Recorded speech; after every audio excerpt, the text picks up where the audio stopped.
Halo teman-teman, bertemu lagi dengan saya Layar Apologetika. Video diskusi Edis TV kali ini menyuguhkan sebuah potret teologis yang sangat jujur sekaligus memprihatinkan. Kita melihat bagaimana seorang awam bernama Bella secara terbuka mengakui statusnya yang hanya sebatas muslimah KTP, sebuah pengakuan tulus tentang fenomena formalitas beragama yang marak di era modern. Namun dinamika yang sangat menarik terjadi ketika Edis TV menyodorkan cermin kebenaran literatur keagamaan di depan matanya. Kita menyaksikan sebuah benturan batin yang hebat. Nurani kemanusiaan Bella sebagai seorang wanita memberontak secara radikal ketika dihadapkan pada teks-teks sahih mengenai doktrin poligami, baik di bumi maupun gambaran eskatologis di akhirat.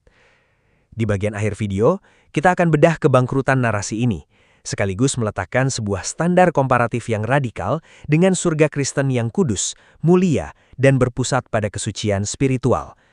Selamat menyaksikan. Lagi santai-santai aja. Terus? Saya lagi tausiah ini. Masya Allah, ada siapa? Mau masuk surga. Bentar, kita pakai waktu dulu. Ini tausiah masuk surga yang cepat ini. Bismillah, tetep guys. Oke, baik. Ini dengarkan tausiah di TV. Oke, sebentar. Saya panggil apa ini? Karena namanya terlalu Bella aja ya. Bella. Boleh. Oke, Bella. Bella, sebelumnya saya mau bertanya, apakah Bella ini adalah seorang muslimah? Kalau untuk sekarang muslimah di KTP. Muslimah di KTP. Apa bedanya muslimah di KTP dengan muslimah yang orisinil, yang sungguhan? Kalau yang orisinil kan mengerjakan semua yang ada di Al-Quran kan. Makan. Ya, saya nggak apa-apa sambil makan. Kalau yang KTP? Yang KTP, lanjut KTP aja Islamnya. Oke, Islamnya hanya sekedar by name saja ya. Islam hanya ikut-ikutan gitulah ya. Benar. Oke. Baik. Barang siapa seorang muslimah yang sejati itu harus mengikuti apa yang tertulis dalam Quran dan perintah dari Rasul, betul? Ya, betul. Thank you. Oke. Mau masuk surga, mau pintu surga yang lebar, mau cara kilat masuk surga dijamin surga? Caranya gimana? Caranya harus mengizinkan suami kawin lagi. Uki Bedaki tahu nggak? Apa? Uki Bedaki. Sungguh ini tidak percaya ya. Astaga, berat. Oke, susah. Astaga. Baik. Kita tampilkan dulu ya. Baik. Perhatikan. Tetep guys, tetep. Nah, terus? Sebentar. Baik. Kita harus tunjukkan nih dalil-dalilnya. Astaga, ya. Baik. Kita akan tunjukkan dalil-dalilnya ya. Tunjukkan dalil-dalilnya nih.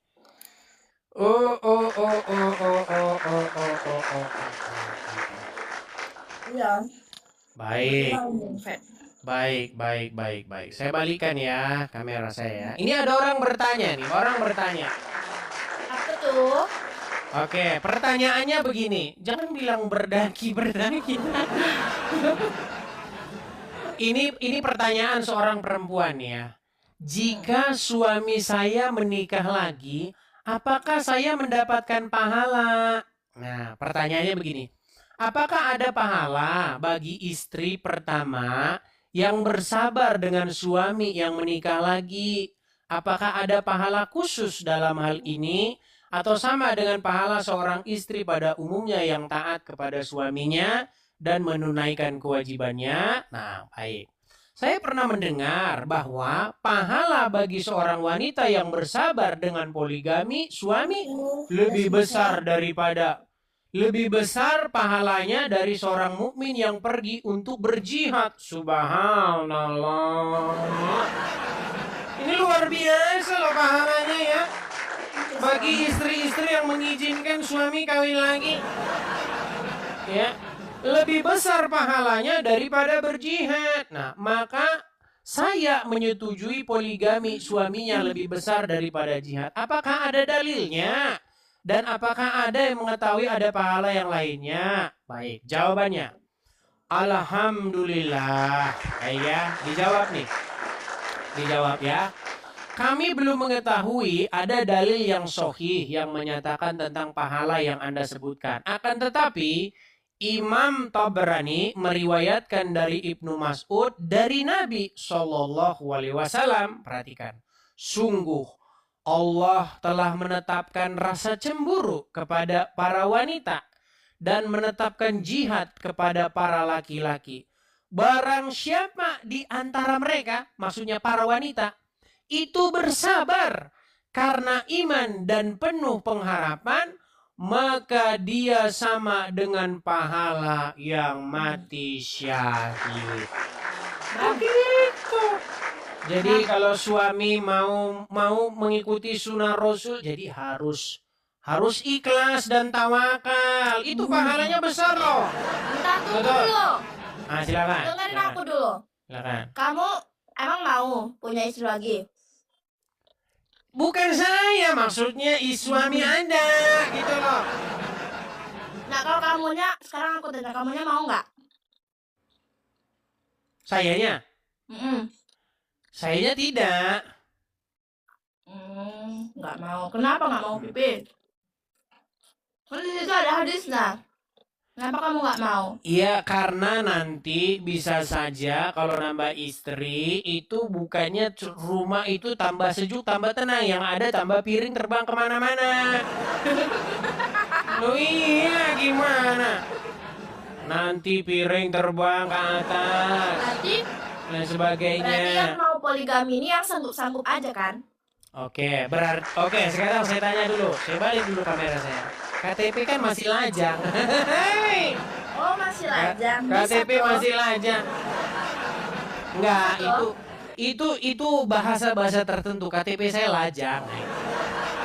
Itu bahasa hanya orang-orang tertentu yang mengetahui artinya. Gini. Saya mau tanya, Rasul berpoligami atau tidak? Poligami. Seorang suami boleh tidak mengikuti sunnah Rasul? Boleh, tapi asal. Asal apa? Yang pertama, sanggup berlaku adil. Yang kedua, mampu. Oke, kalau sudah mampu, sudah sanggup berlaku adil, berarti boleh poligami. Yang ketiga, menyebarkan ajaran Islam. Oke, baik. Caranya kalau begitu, kalau suami nikah lagi, berarti ini Bella siap ya?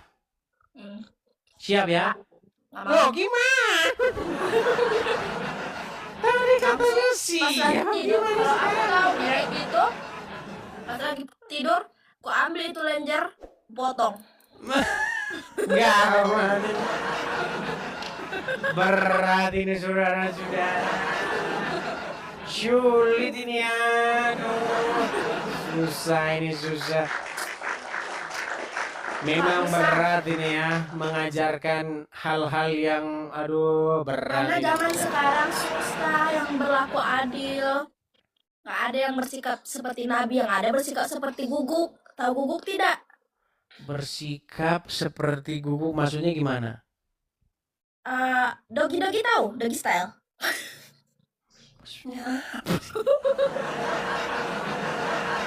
Waduh, bahasanya udah mulai nggak karu-karu ini. Saudara-saudara, aduh.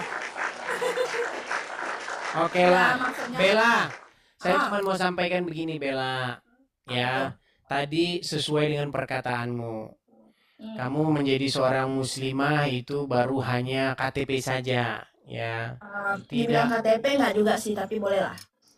Oke. Seandainya kamu sungguh-sungguh ingin menjalankan ajaran agama Islam sesuai dengan apa yang tertulis, maka harus mengizinkan suami kawin lagi, dan karena itu nanti pahalanya masuk surga, betul? Menurut ajaran Islam ya? Betul nggak? Kalau ajaran Islam sih begitu, tapi kalau menurut kepercayaan aku sendiri nggak. Berarti kamu menentang ajaran Islam ini kalau begitu ini. Bukan menentang, kalau Wah, dia ini mau namanya seperti itu, kafir ini saudara-saudara. Kafir ini saudara-saudara, ya kafir ini. penjelasannya Bujanginam. Oke, silakan penjelasanmu, silakan penjelasanmu. gimana? Penjelasanku, ya udah kalau dia mau kayak gitu silakan tinggalkan aku karena aku tidak bisa seperti itu. Berarti bagimu lebih penting dunia daripada Rasul. Yang manakah yang lebih engkau cintai, dunia atau Rasul? Emang dia rasul? Kan mengikuti ajaran Rasul. Emang dia bersikap seperti rasul nggak setelah itu? Iya dong, kan menikah lagi gimana? Berarti yang ditirunya cuma itu, yang lainnya? Oke, baik. Kita putarkan satu ceramah Ustadz ini, saudara-saudara ya. Baik, saudara-saudara. Ini bahaya ini kalau mendengar ceramah Ustadz ini, banyak ini pemberontak ini sekarang ya. Baik, saya tampilkan. Perempuan-perempuan itu ya di surga aja, nanti dipoligami loh. Oh, di surga beda lagi, nggak tahu lah aku, yang jelas ini aku nggak mau. Di surga nanti juga dipoligami, saudara-saudara. Dengarkan saya. Sebenarnya wanita ini nggak dipoligami di dunia ini, di akhirat pun mereka akan dipoligami, ya kan? Nih ibu-ibu harus tahu nih, walaupun istri suami anda di dunia nggak mempoligami anti, di surga nanti andai kata dia penduduk surga, dia akan poligami anti. Ya, bahkan Allah dalam beberapa riwayat disebutkan sebagai penduduk surga, istrinya dalam surga berapa? 70 orang dari bidadari selain istrinya. Masya Allah. Masya Allah. Nikahnya udah terbang kering dari dapur. Ya. Ya udah. Jadi Kalau kayak gitu, latihan dulu di poligami dong. ya udah kayak gini aja. Kalau memang di surga dia dapat selir lagi, ku antar dia langsung masuk kuburan. Gimana? Langsung ke surga malam ini juga gitu ya. Ayo deh. Berat ini saudara-saudara. Loh, tetapi betul itu kan sesuai dengan ajaran daripada sunnah Rasul bahwa di Iya. surga itu memang nanti akan berpoligami. Nih saya tunjukkan ya. Aduh, perhatikan ya. Apakah kesibukan para laki-laki di surga? Perhatikan. Inilah kesibukan laki-laki di surga. Perhatikan. Rasulullah. Bentar ya, sabar. Mana tadi? Kesibukan laki-laki di surga adalah, perhatikan. Rasulullah. Kesibukan para lelaki nanti di dalam surga adalah, baru saya ceritakan ini. Mau terus? Kesibukan para lelaki yang masuk surga di surga adalah memecah perawan istri-istrinya. Perawan terus. Habis malam pertama dapatkan perawan istri, selesai dia perawan lagi. Gitu. Serius Pak. Tuh ya kan? Nikmat mana lagi yang kau dustakan? Tapi kalau Nah, misalkan dia nggak mampu, mana? Tapi dia mau isi liga. tapi kan dikatakan bahwasanya burung laki-laki nanti di surga 70 tahun berdiri terus, tidak pernah turun-turun. Loh, tidak percaya. Banyak orang tidak percaya dengan saya, saudara-saudara. Coba nih, saya tampilkan lagi ya. Nanti kita disangkain bohong-bohong, saudara-saudara. Baik. Bentar, kita tampilkan ya.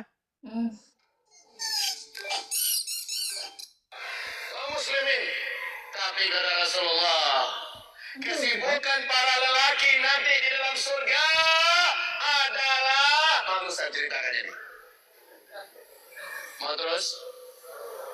Kesibukan para lelaki yang masuk surga di surga adalah memecah perawan istri-istrinya. Ya, nanti burungnya berdiri 70 tahun. Ya. Perawan terus. Habis malam pertama dapatkan perawan istri, selesai dia perawan lagi. Gitu. Serius Pak. Bagusnya ibu-ibu gak ikut dalam pengajian ini. Ini khusus bapak-bapak. Kata Rasulullah, maaf ini hadis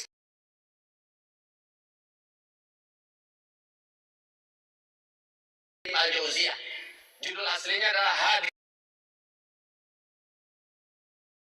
Maaf, zakar laki-laki ketika dia berdiri karena syahwat selama 70 tahun berdirinya. Wah, ada dalilnya. Begitu. Jadi sebelum masuk surga, nanti karena di surga di poligami, latihan dulu poligami di bumi ya. Enggak, aku masuk ke latihan nanti aja langsung nyemplung di akhirat. Gak suka dia. Ya sudahlah kalau begitulah. Mau gimana? Sudah kita sampaikan apa yang tertulis, dia tidak percaya. Ini gimana? Sungguh sedih Zuma dan kawan-kawan mendengar umat kaum muslimin dan muslimah seperti ini.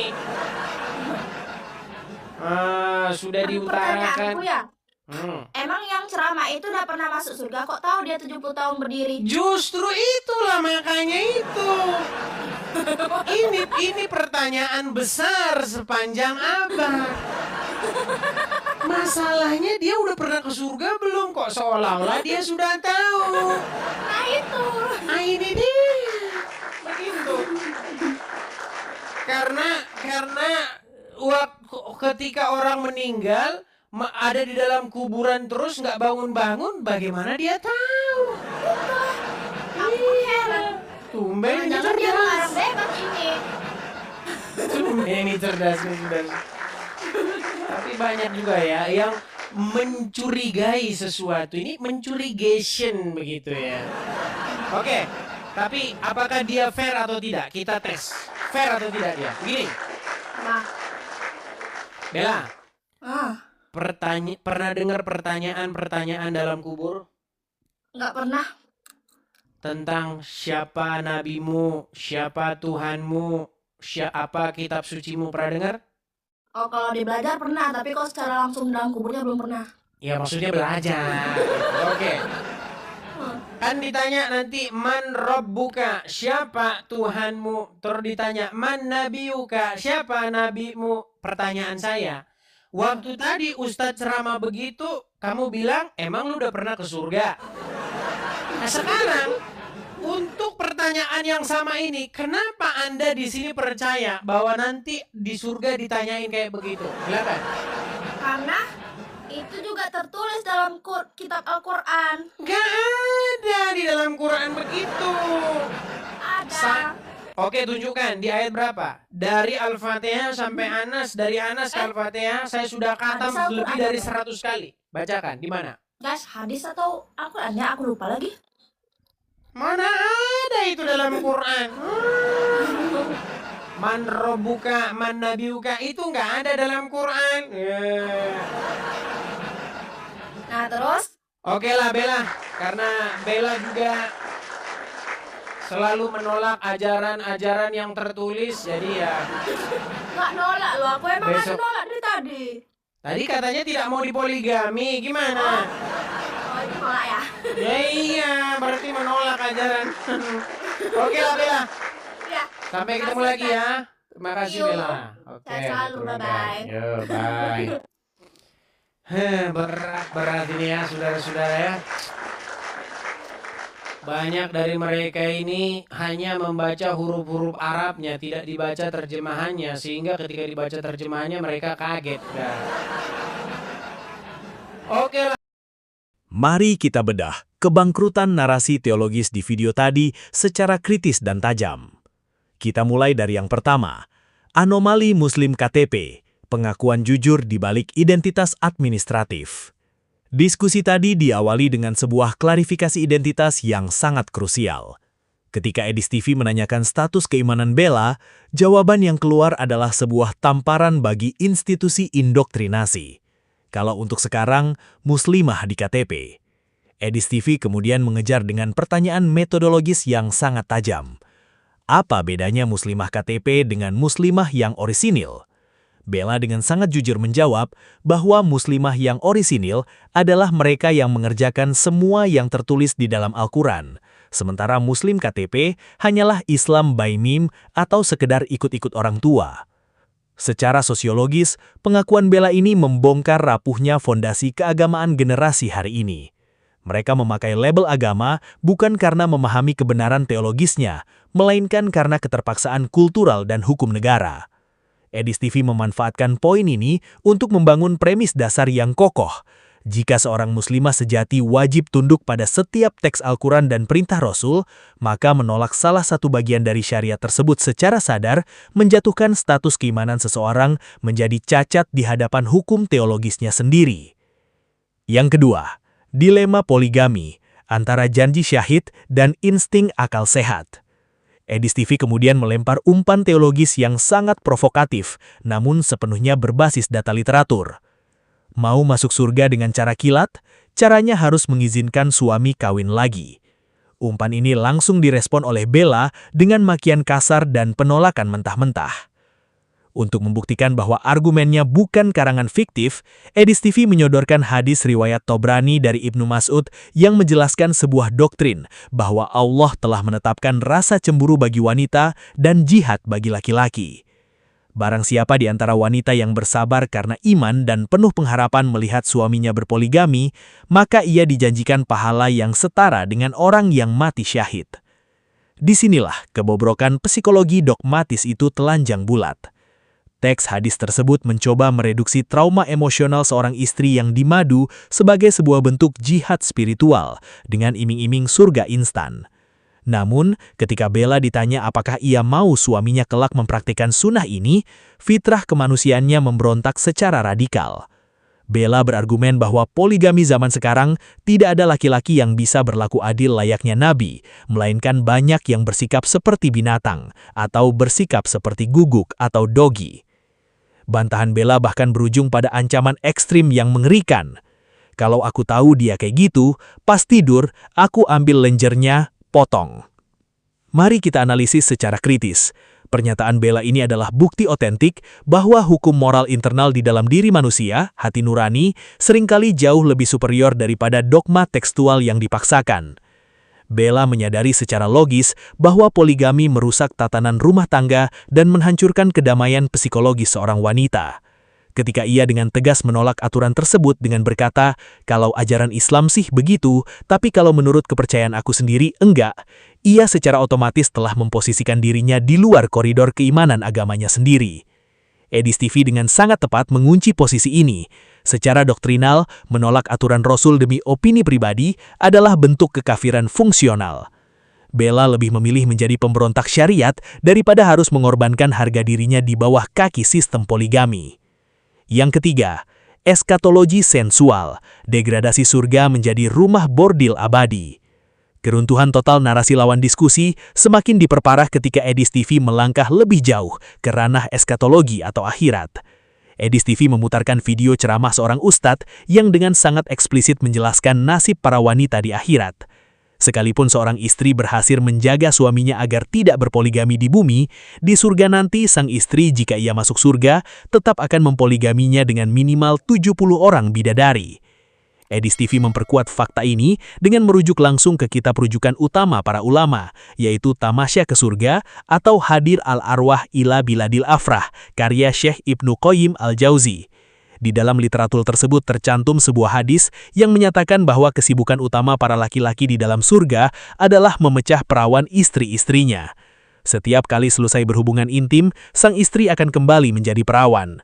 Lebih absurd lagi, kapasitas biologis laki-laki ditingkatkan secara tidak masuk akal, di mana alat vital laki-laki akan berdiri tegak karena syahwat selama 70 tahun tanpa pernah turun. Mendengar pemaparan data yang begitu gamblang dan vulgar ini, Bella mengalami kepanikan metodologis dan melemparkan pertanyaan retoris yang dimaksudkan untuk penolakan. Emang yang ceramah itu sudah pernah masuk surga, kok tahu dia 70 tahun berdiri? Karena ketika orang meninggal, ada di dalam kuburan terus, enggak bangun-bangun. Bagaimana dia tahu? Aku heran.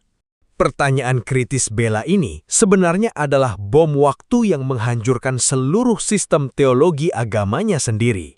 Jika Bella menggunakan standar epistemologi empiris bahwa sebuah klaim akhirat tidak boleh dipercaya jika tidak ada saksi hidup yang pernah ke sana dan kembali lagi, maka seluruh konsep kegaiban agamanya runtuh seketika. Kebuntuan argumen Bella semakin telanjang saat Edis TV menguji pemahamannya mengenai konsep pertanyaan alam kubur. Man robuka, man nabiyuka.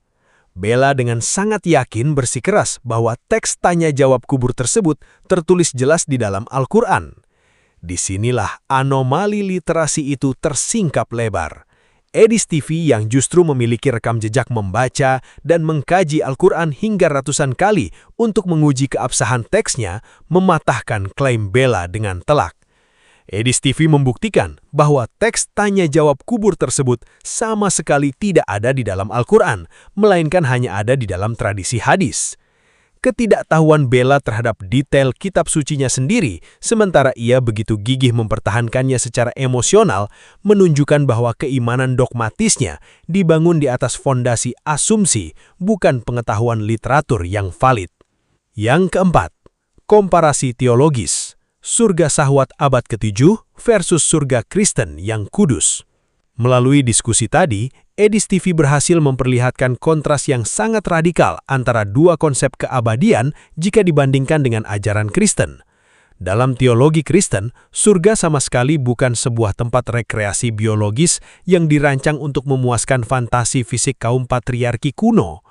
Konsep surga yang ditawarkan oleh literatur Ibnu Qayyim, di mana nilai kebahagiaan tertinggi diukur dari durasi kemampuan biologis dan siklus keperawanan fisik, adalah bentuk reduksi ekstrim terhadap keagungan Tuhan. Konsep ini mencerminkan proyeksi kebutuhan jasmani manusia bumi yang fana ke dalam dimensi surgawi yang seharusnya suci. Sebaliknya, Tuhan Yesus Kristus memutus total seluruh ilusi fisik ini dalam Matius 22 ayat 30. Karena pada waktu kebangkitan orang tidak kawin dan tidak dikawinkan, melainkan hidup seperti malaikat di sorga. Kekristenan mengajarkan bahwa dalam kekekalan, tubuh manusia akan dibangkitkan sebagai tubuh rohani yang mulia, 1 Korintus 15 ayat 44. Tubuh tersebut tidak lagi dikendalikan oleh kebutuhan biologis, hormon, atau nafsu kedagingan. Surga Kristen adalah ruang persekutuan spiritual yang kudus di hadirat Allah, di mana manusia dipuaskan bukan oleh pemuasan jasmani yang repetitif, melainkan oleh keindahan hadirat Allah, kesucian, dan kasih yang ilahi. Ketika Bella merasa keberatan dan menyatakan, kalau memang di surga dia dapat selir lagi, ku antar dia langsung masuk ke kuburan malam ini juga. Nurani Bella sebenarnya merindukan sebuah konsep keadilan dan kekudusan yang sejati, sebuah konsep yang hanya bisa ia temukan dalam teologi Kristen. Namun sayangnya, ia masih terbelenggu dalam status Muslim KTP yang gamang. Yang kelima, kebuntuan literasi, fenomena membaca tanpa memahami. Di akhir sesi, setelah Bella memilih menyudahi ruang diskusi karena tidak sanggup lagi menahan beban kebenaran data, Edis TV memberikan sebuah kesimpulan teologis yang sangat menusuk.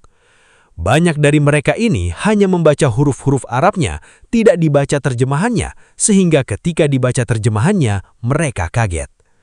Ini adalah paradoks epistemologis terbesar yang menimpa umat awam hari ini. Mereka dididik dan diindoktrinasi untuk merapalkan teks asing demi mengejar pahala ritual, tanpa pernah secara kritis memahami esensi dari apa yang mereka baca.